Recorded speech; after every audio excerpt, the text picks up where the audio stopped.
This is Marcus. So, I saw Kingdom of the Planet of the Apes, and it is by far my favorite film. Now, of course, overall, the Planet of the Apes is my favorite franchise. But before I get into it, I want to thank you guys so much for your support. It really means a lot to me, and you guys mean so much to me. And for those who are new to my channel, make sure you like this video, share this video, subscribe to my channel, and make sure you hit that bell to enable notifications whenever I drop a video, and we're going to always keep this thing rolling, you guys.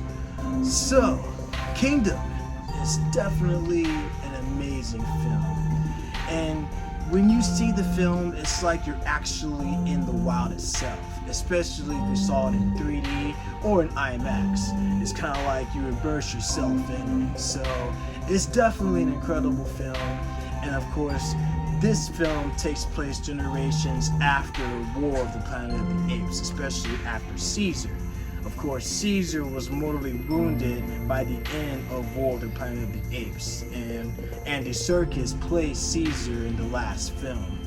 So of course, this is based off of the Planet of the Apes novel that came out in 1963, written by Pierre Boulle. And of course, the novel is actually an incredible novel.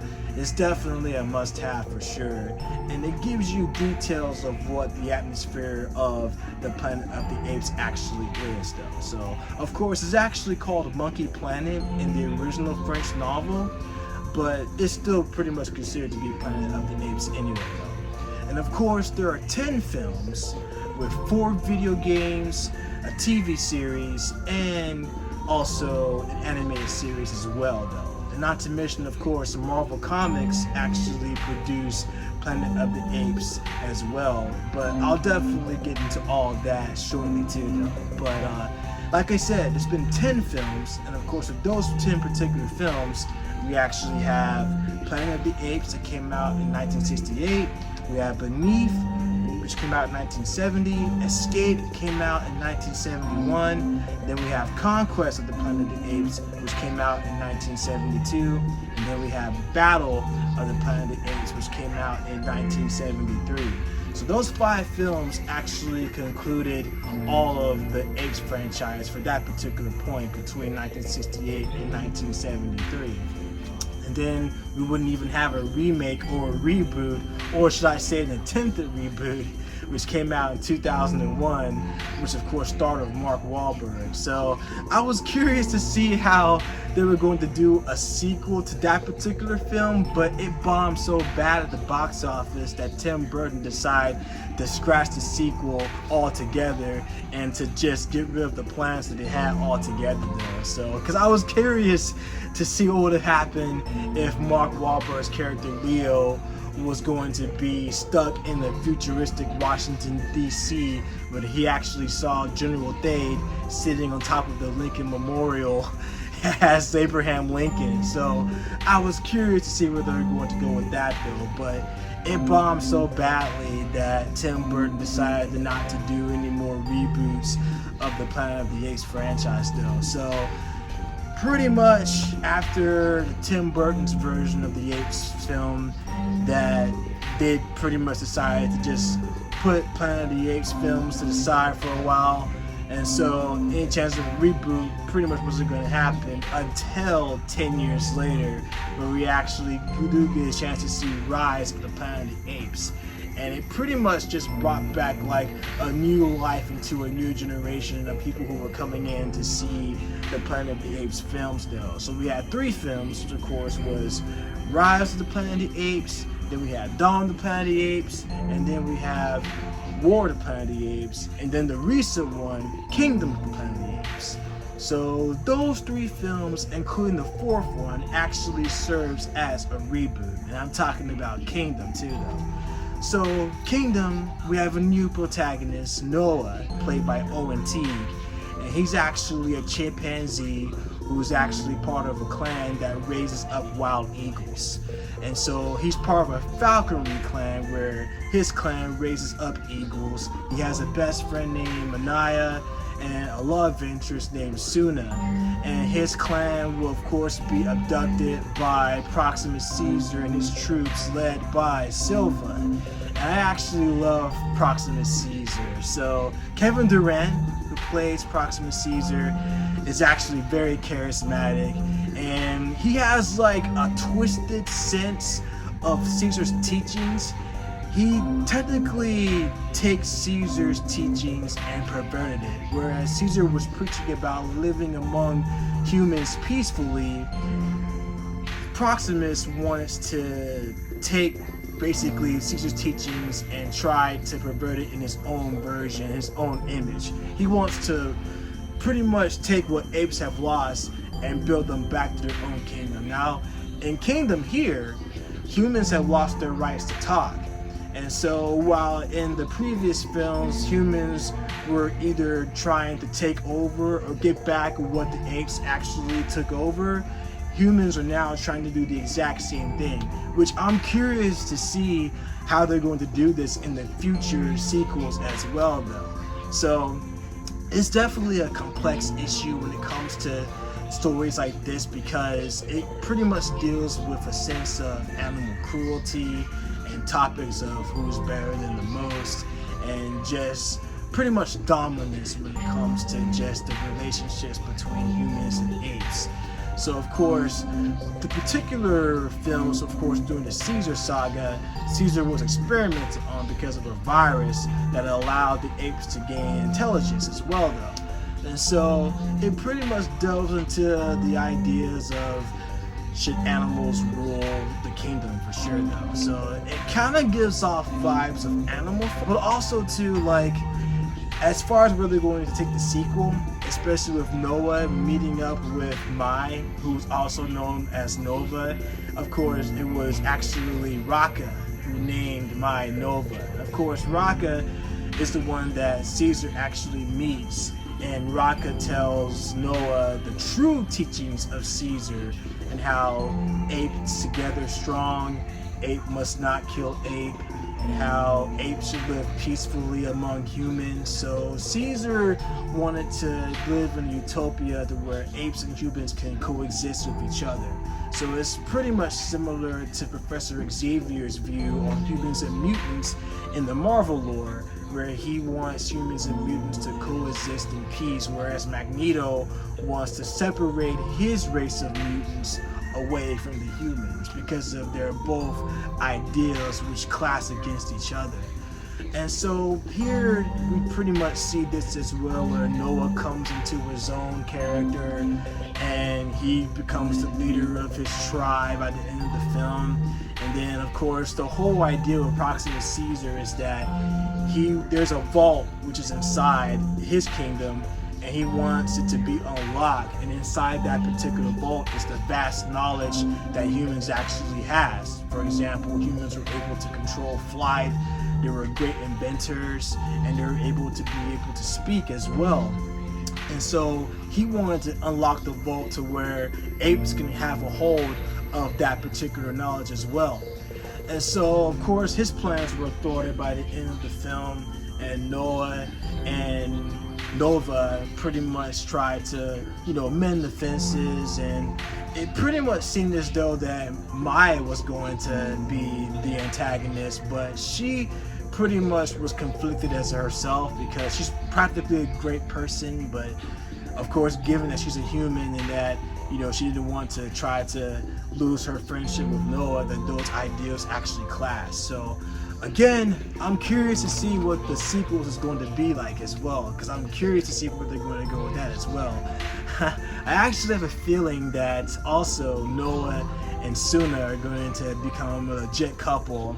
They're going to have kids in the future as well. So I have a feeling that they'll probably be parents in the next movie as well, or at least their relationship will go to the next level by the end of the film. But honestly, you guys, I'm definitely excited to see how they're going to do this film, you guys. But it's a great film. It's a 10 out of 10 for me. And like I said, I just love the action sequences and the storytelling behind it, and just the conversations that they actually have in the films, though, because again, it goes back to those particular conversations. So, and again, like I said, there's 4 video games as far as like the Planet of the Apes concerns. Now, I haven't played those games. I want to, just to get an experience from it, but the 4 video games I'm talking about pretty much goes into all of those as well, though. So I never actually had a chance to play them, but I want to play them as well. The last Planet of the Apes video games is actually on VR, so I definitely want to get those experiences as well, though. So, but those games are really cool, so I definitely want to get my hands on it from the experience that I've heard. I know the last Planet of the Apes games was Dawn Frontier.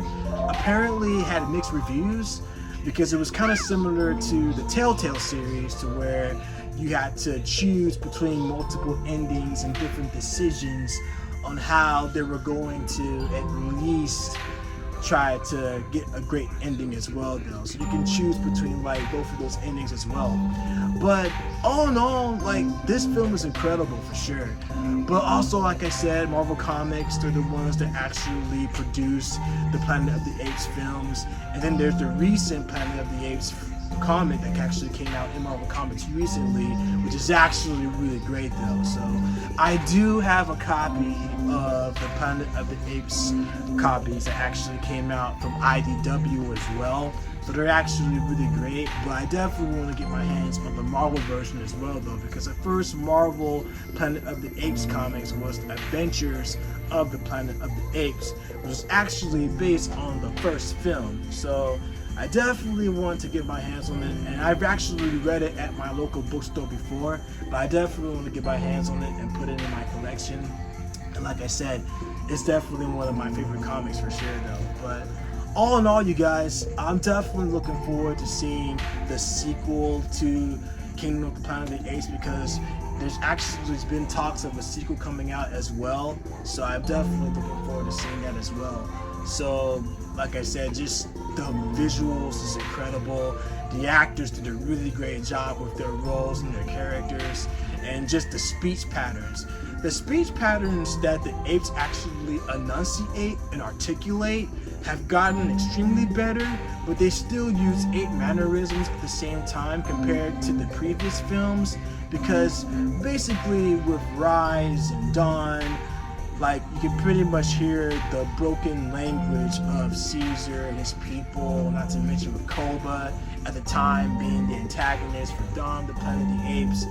But the speech patterns actually got better by the time War of the Planet of the Apes actually came out, though, especially with the conversations that Caesar has with his people, and then of course with the other humans as well. And then not to mention with Winter, of course, part of Caesar's clan, being a part of that as well, though. So the vocabulary is definitely better, especially in this film as well. So I definitely is just so cool to see that too, though. So I definitely loved it, and just the overall adventures of where they're going to take Noah, and considering what Noah is going to do for the future films, it's definitely going to be exciting to see where they're going to go with this as well. But it was definitely ape-tastic for sure. Now imagine if they actually do a crossover with Planet of the Apes and Donkey Kong, and that would be pretty hilarious to have Donkey Kong, Diddy Kong, and Cranky Kong, and Dixie Kong,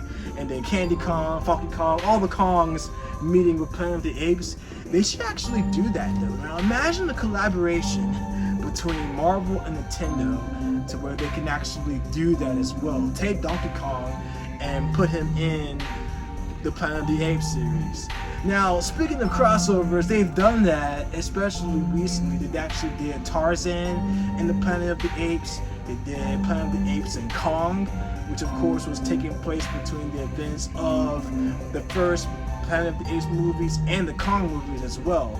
So it's kind of like a cross between Kong Skull Island and the Planet of the Apes films. So there's been so many crossovers. There's also Planet of the Apes Green Lantern. That's actually a must read, so I definitely recommend you guys read that as well. It's actually one of my favorite crossovers. And of course, Planet of the Apes have so much compelling stories. So again, like I said, Marvel and Nintendo should collab to where they can pretty much do Planet of the Apes and Donkey Kong. Like, that would definitely be money too. So, but that's just my 2 cents here. So Nintendo and Marvel, they see this video, like, at least hear my ideas about a particular crossover, a potential crossover with Donkey Kong on the Planet of the Apes. That's an awesome title if you think about that too. Like, Donkey Kong and the Adventures of the Planet of the Apes, like Donkey Kong on the Planet of the Apes. That's an awesome title. I definitely love it. I mean, if that's the case, I could totally write it myself. Donkey Kong on the Planet of the Apes. So at least Donkey and Diddy can pretty much like meet with Cornelius or Caesar or Zira or Zaius. They can talk to Zaius and pretty much go up against like the ideas of, you know, apes together strong or apes can't kill ape, that kind of thing. But think about it, the title itself, Donkey Kong on the Planet of the Apes.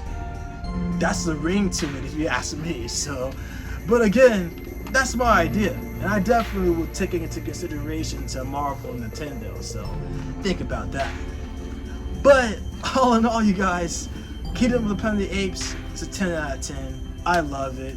I can't wait to see the adventures of Noah and where his friends are going to go. Of course, Anai and Suna, especially with Noah taking his relationship with Suna to the next level. So I'm definitely looking forward to seeing that as well.